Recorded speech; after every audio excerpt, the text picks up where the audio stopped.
पढ़ते हैं जी। र, अगली आवाज क्या है? आ, रा, त, रात। ठीक है, यहां हमने तोड़ किया। रात क्या होता है?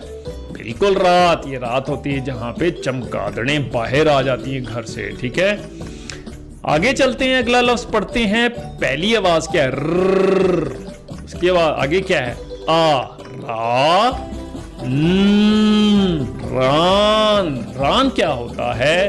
देखते हैं। रान होती है ये जो बकरे की ये वाली रान, जो हम जब हम कुर्बानी पे रान खाते हैं बड़ी शौक है, इसको हम कहते हैं रान। आगे चलते हैं जी। तो अब हम इस आवाज को पढ़ते हैं। ठीक है, सबसे पहले हम ये देखें, इसकी आधी शक्ल है ये, यहां से हम काट के हमने आपको सिखाया था, ये आधी शक्ल बनती है।